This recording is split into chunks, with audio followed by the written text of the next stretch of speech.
Mesdames, Messieurs, bonsoir et merci d'être à l'écoute de Sen Radio à la une de ce 22h. Meurtre à Joal-Fadiouth. Un pêcheur a été tué à coups de couteau par un voleur. La victime poursuivait son malfaiteur pour récupérer un téléphone portable qu'il avait volé. L'agresseur est entre les mains de la gendarmerie de Joal. Les travailleurs du Crédit Mutuel du Sénégal menacent d'observer une grève de 72 heures, voire illimitée dans 10 jours. Ces travailleurs protestent contre les licenciements abusifs et les recrutements de complaisance au sein de la boîte. Interpellé, la direction générale du CMS clarifie, tous les agents licenciés ont été épinglés par des rapports d'inspection.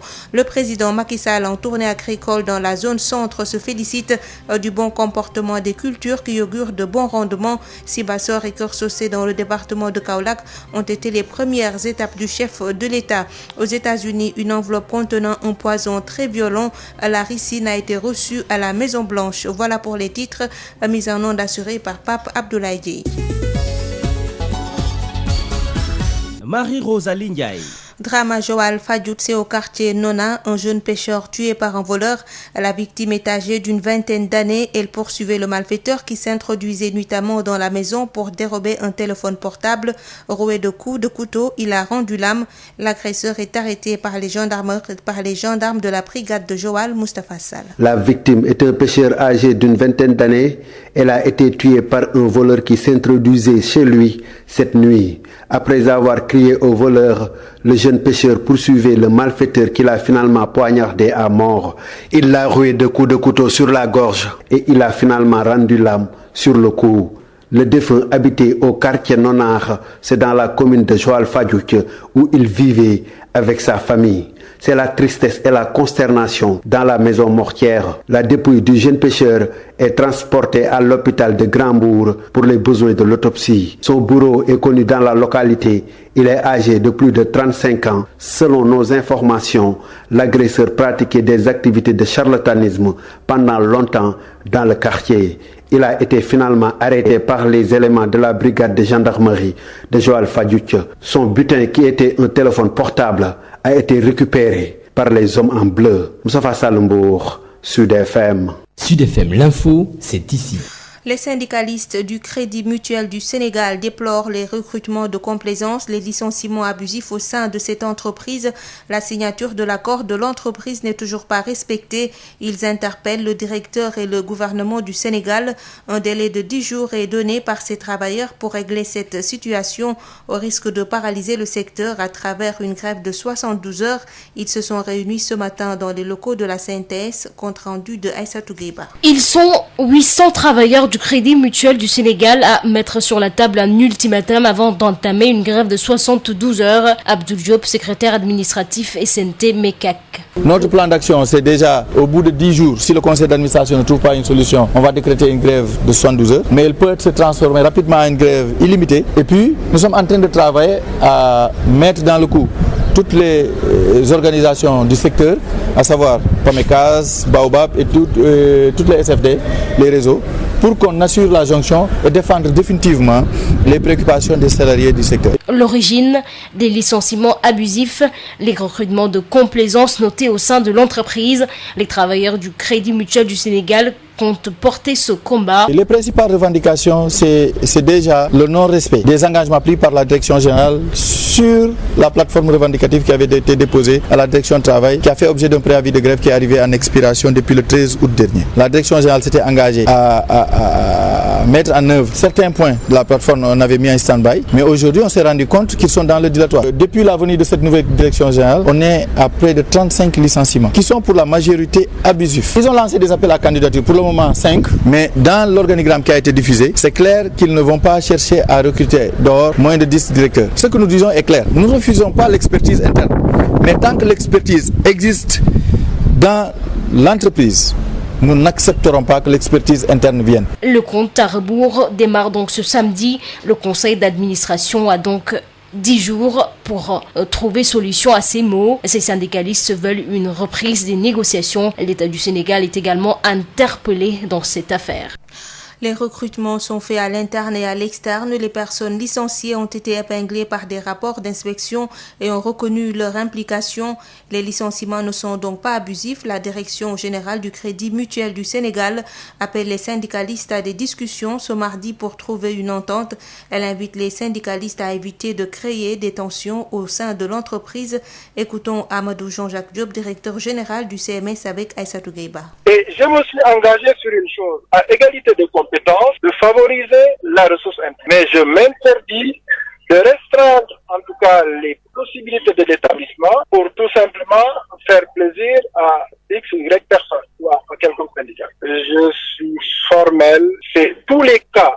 Une trentaine de personnes, toutes ont été épinglées par des rapports d'inspection qui ont reconnu leur implication, leur culpabilité totalement engagée dans le cadre d'opérations où ils se seraient servis de manière indue sur les avoirs, soit de la maison ou les avoirs de clients.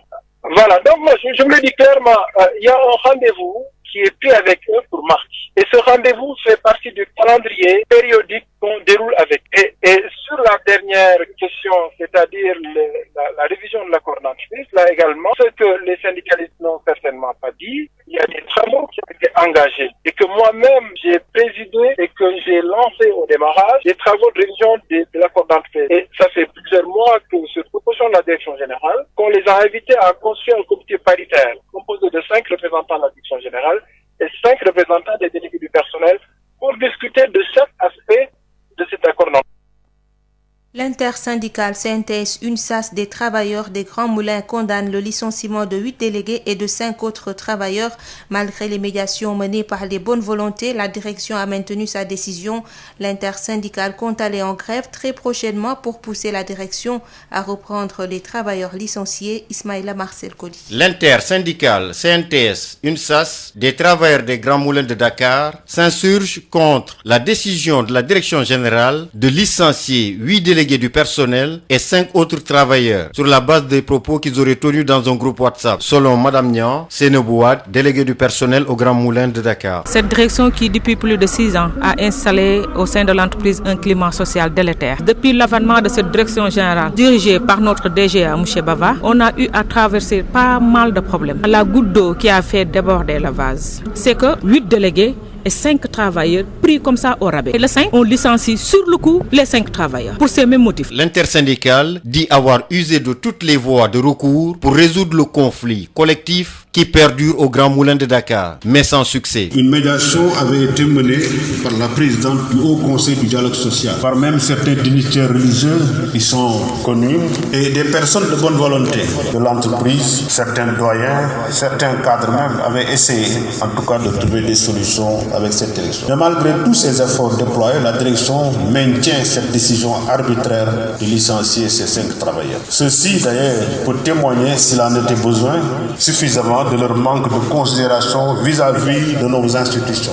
Face au mutisme de la direction, l'intersyndicale compte aller en grève le 24 et le 25 septembre prochain. On va y aller en grève parce qu'on croit que c'est la seule voie du salut pour la réintégration de nos 100 camarades licenciés abusivement. Nous comptons le faire le 24 et le 25, Inch'Allah, la semaine prochaine. Pour rappel, la décision de licencier 8 délégués et 5 autres travailleurs date du 5 juin dernier. L'intersyndicale met en garde quiconque qui tenterait de briser leur action. Sud FM.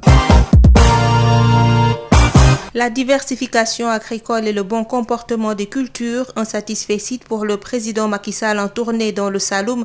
Faisant fi du contexte Covid-19, certains responsables de Kaolack ont fait une véritable démonstration de force pour l'accueil à Ouatchao. Sibassor et Keur Socé dans le département de Kaolack ont été les premières étapes du président Macky Sall en tournée agricole dans la zone centre du pays. À Sibassor, des champs d'arachides, de mil, mais aussi de pastèques de la Copedelsi, coopérative pour le développement local de Sibassor, ont été visités par le chef de l'État. À Keur Socé, le président est accueilli dans un périmètre rizicole. Macky Sall se dit très satisfait du bon comportement des cultures qui augure de bons rendements, mais aussi de leur diversification, sans oublier la contractualisation avec les huileries. Président Macky Sall. Ici sur les champs de mil, ils ont aussi l'ingénieuse idée de mettre la pastèque avec en même temps d'autres cultures en son sein, notamment la culture du bissap, la culture du niébé, en même temps que les champs d'arachide. Donc sur un même espace, dans un même champ, pour un hivernage, il y a une polyculture. C'est vraiment intéressant. Et il y a aussi la contractualisation. Autrement dit, cette coopérative travaille avec la Sonacos qui devra acheter la production et qui, ça c'est extrêmement important, ça peut alléger ce que l'État fait de façon globale, mais les acteurs aussi doivent jouer leur partition. En tout cas, je suis très très satisfait de voir cette coopérative de Sibassor. Malgré ce contexte de Covid-19, les responsables de Kaolack ont rivalisé par des mobilisations. Modou Ndiaye Rahma, ambassadeur itinérant, Pape Mademba Biteye, directeur général de la Sénélec, Serigne Mboup, président de la Chambre de commerce, d'industrie et d'agriculture de Kaolack, Mariama Sarr, maire de Kaolack, ont chacun fait une véritable démonstration de force pour accueillir l'hôte du jour. Kaolack pour Sud FM, Awa Thiaw. Merci beaucoup Awa Thiaw. Parlons toujours de cette tournée économique du président Macky Sall dans le Saloum. Le responsable politique de l'APR à Nioro, par ailleurs directeur général de la Prosi, s'en félicite et pense que ce déplacement du chef de l'État peut régler des difficultés dans le bassin arachidier. Jim Momatba est au micro de Mamadou Camara. C'est une tournée qui, tout d'abord, nous réjouit.